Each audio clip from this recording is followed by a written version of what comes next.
is this trash? Vivaldi? Plebeian music. Time to put on some real music.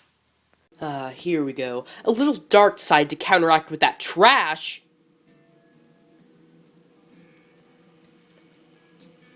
Now isn't that better?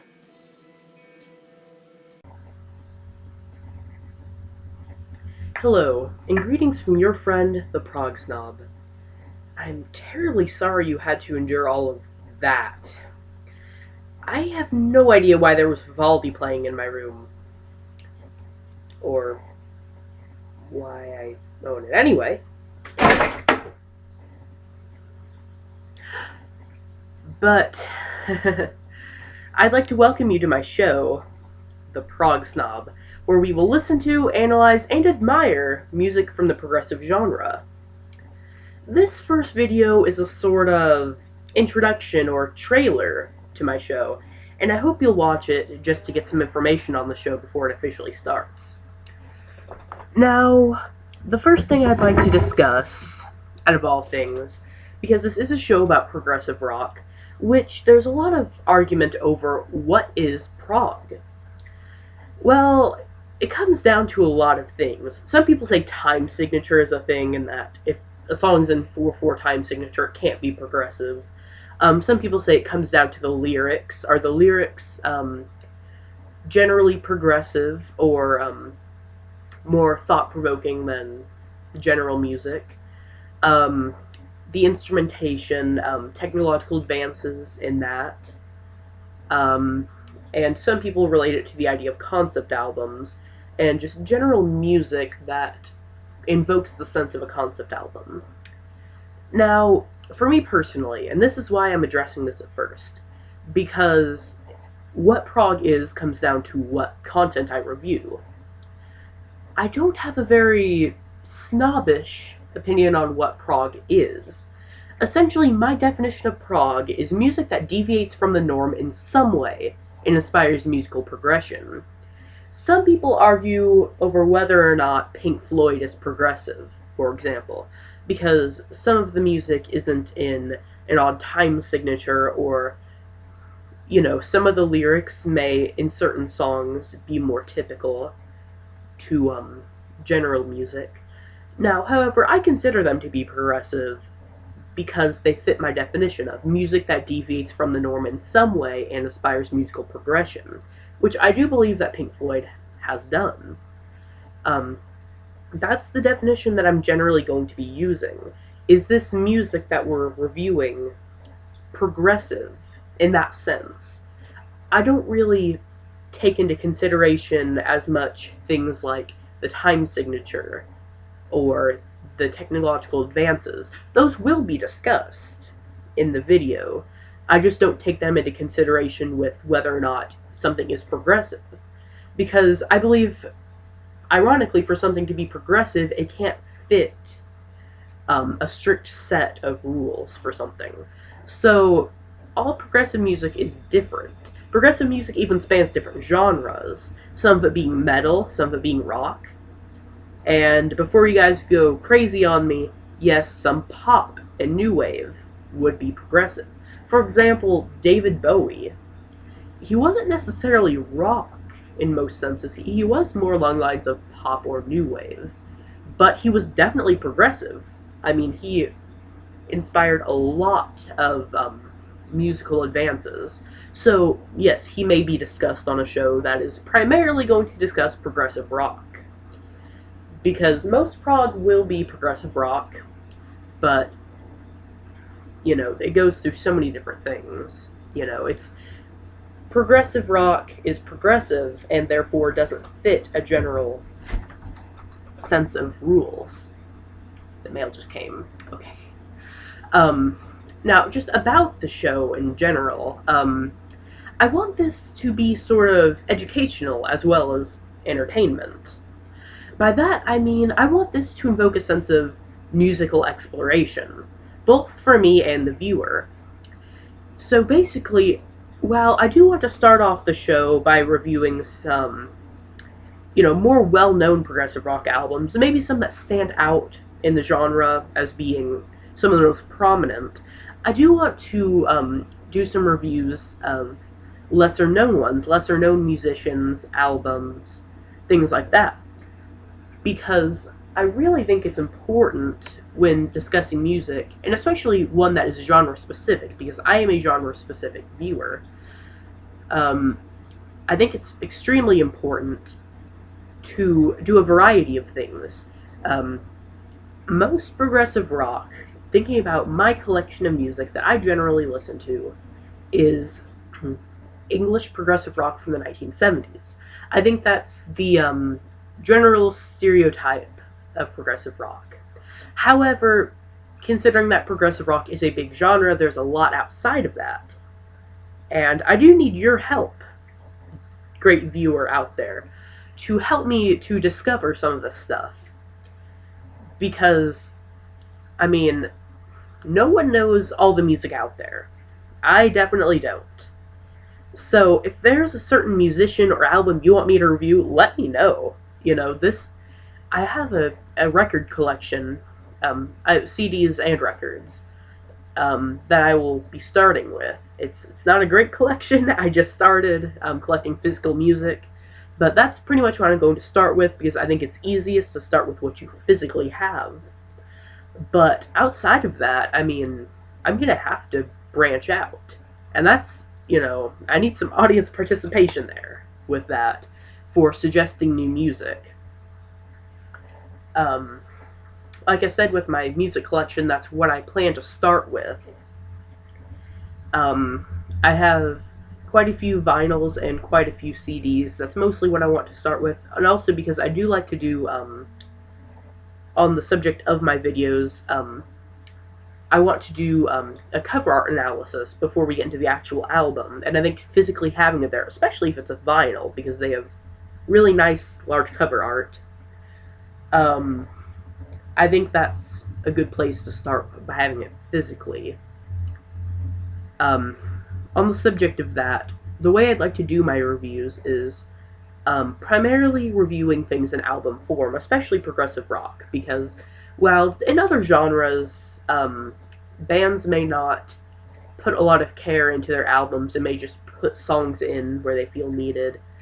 In progressive rock, a lot of times there's a reason for the order. Whether it's a concept album or not, there's usually some sort of reason to why they're in that order, and I think it's important to discuss each song in the album in a different video.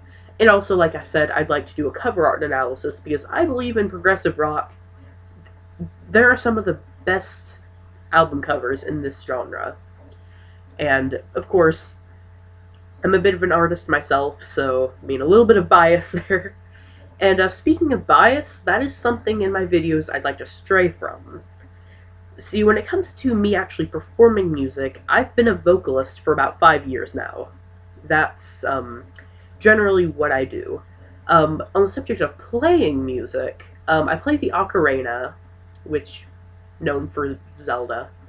I play a keyboard synthesizer, although I can't actually play a piano. So, there you go. I do the drums, and I just started playing the tenor saxophone this school semester. So, I do have a lot more experience with vocals. So, in my videos, and I'm going to need your help with this, to not let me take too much time on the vocals and ignore the instrumentation, because with me being a vocalist, that kind of happens naturally sometimes.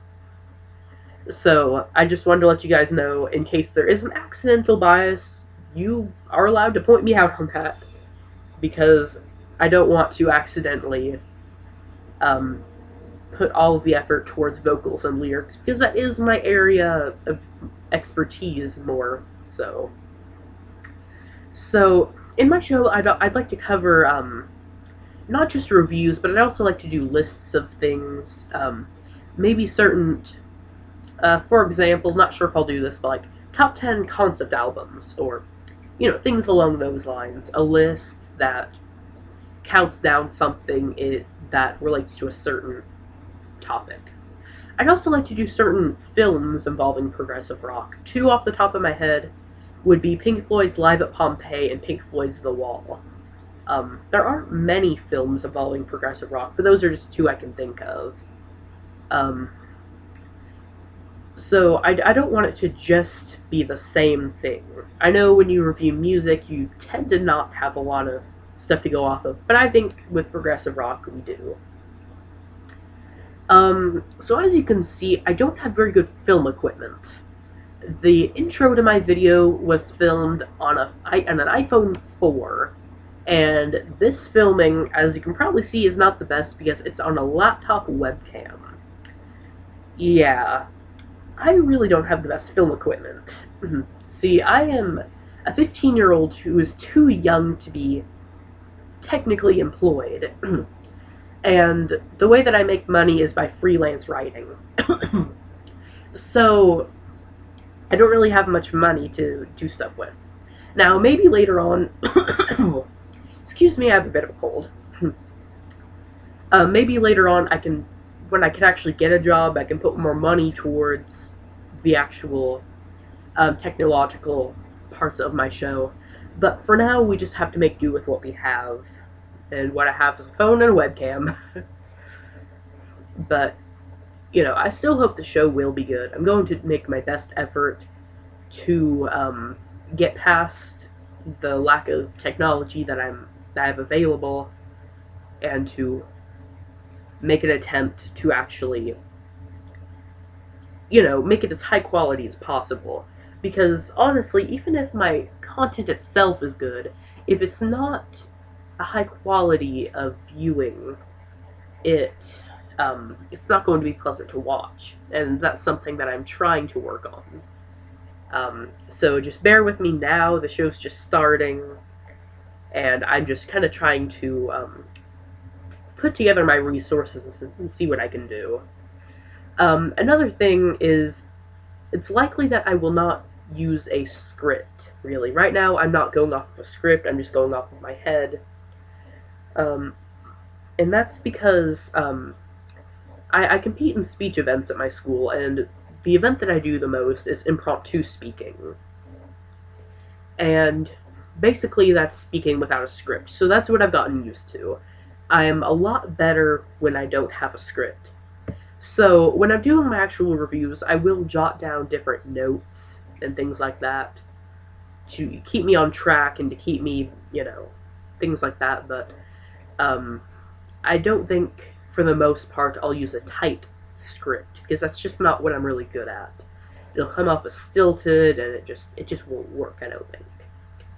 So unless it's really, really bad and I need to, I don't think I'm going to be using one, just because I've gotten used to speaking without one, and I think it's more natural, and I can cover more topics off the top of my head than if I have a script.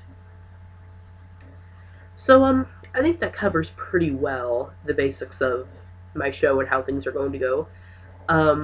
Like I said, what I'd like to do is cover an album, first discussing the cover art, then going from song 1 to song whatever. And then at the end, perhaps doing an analysis of the entire album and then giving my opinion on it.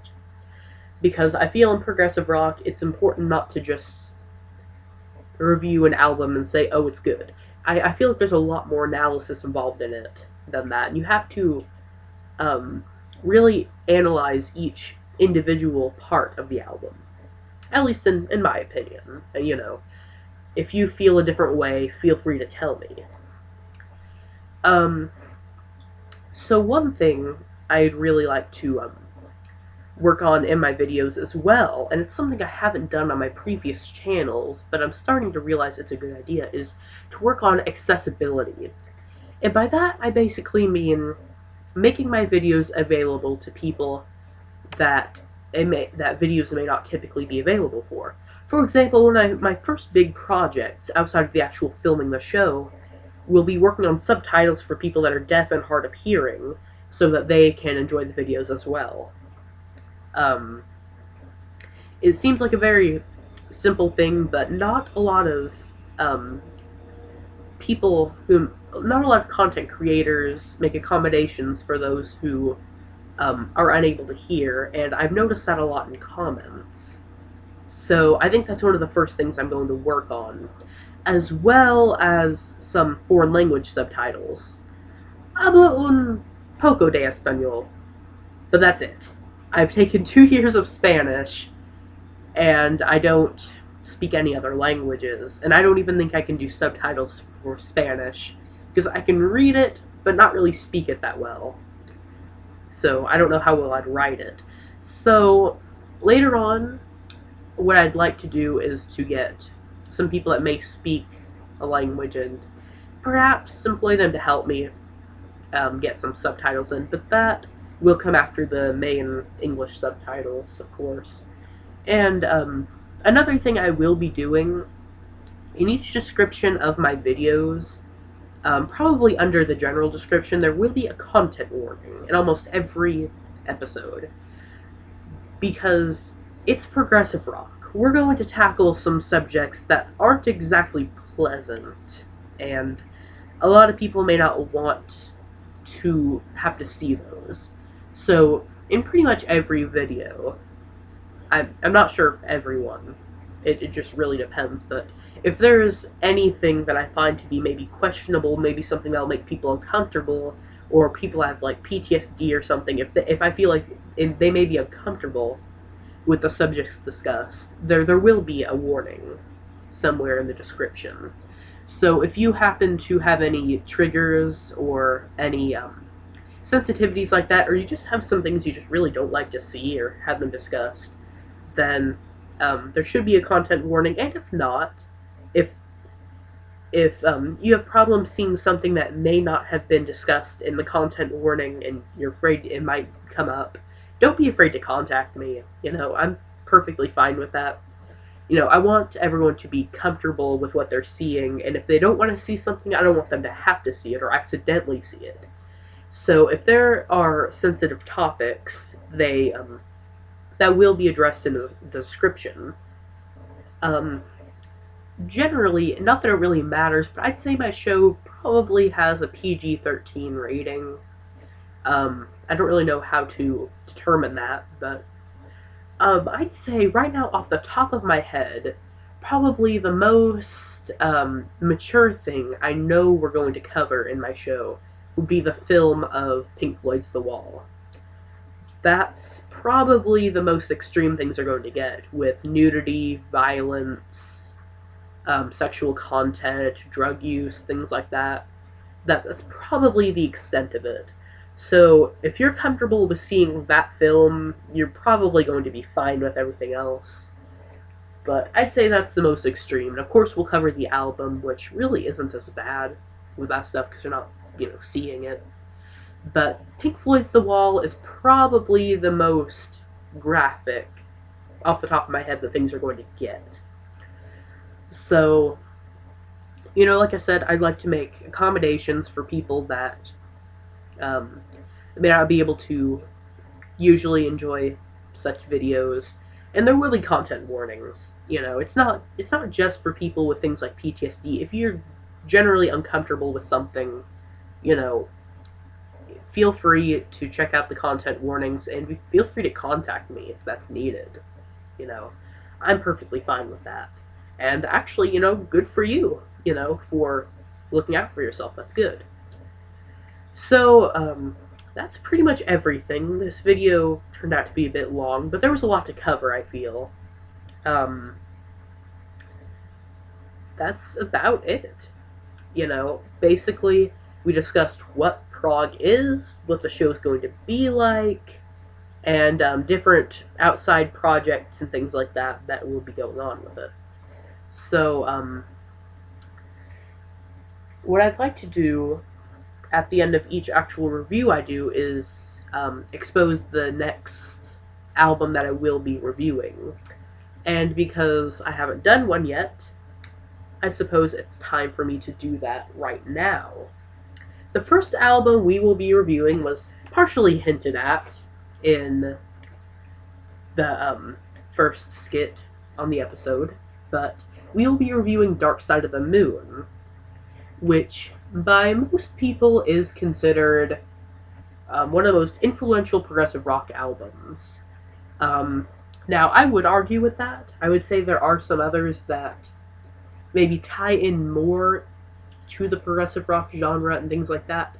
However, this is definitely a progressive rock album, and I am I'm very fond of this album. And without giving too much away, this will be the first one. The first thing we'll be doing is a cover art analysis, which we'll discuss this front cover, this inner cover, and the back cover, things like that. I'll go over some of the history of it, and part of that, I do hope, is to kind of give some background of the album too. Because if you know the background of the album art, it kind of gives you a hint into what the album's going to be like. It's kind of hard to get anything from, oh, it's a prism reflecting light. Yeah, but, you know. Plus, I mean, it can be kind of interesting, I mean, especially this one, because this is one of the most easily recognized album covers of all time. I mean, I see people all the time with Dark Side of the Moon shirts on that don't even listen to Pink Floyd. So, yeah, you know, this will be our first album that we cover, and some other musicians, not to give things away, but some different musicians that we will tackle will be King Crimson, Emerson, Lake and Palmer, Yes, Alan Parsons Project, Mike Oldfield, Steven Wilson, Dream Theater. Yeah, I mean, there are a lot of them, and a lot of them that I left out that we will be covering.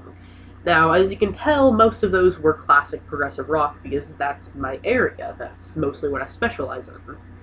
However, that's why I do need your help. Because I need help to figure out what I need to review next. Especially because I know that a lot of progressive rock fans are not from the Midwest in the United States, and therefore are exposed to different music. I don't just want to review things that I know and love. I also want to review things that I may have not known before, and can maybe give a more fair review of them because of that. So, yeah, I mean, we're going to start out with more well-known albums, I think, and that's mostly to kind of get you guys used to the show, and also myself. Some albums that I know and love, and things like that. And then we'll get into more modern stuff and more different stuff, you know. So, you know, if you're a prog fan, you've probably, for the first reviews, you've probably heard the albums I'm going to be covering on here about a billion times, but that's mostly to kind of put a lot of focus into how I'm going to do the show rather than, you know, listening to an album multiple times and trying to pick it apart. You know, that'll come later. So, you know, I hope you guys enjoyed this first video. It was kind of long, not much happened, but I hope you guys will be interested in the show because I find that the progressive rock genre is unfortunately ignored a lot in reviews and things like that, and I really want to educate people on it, to kind of expose them to it.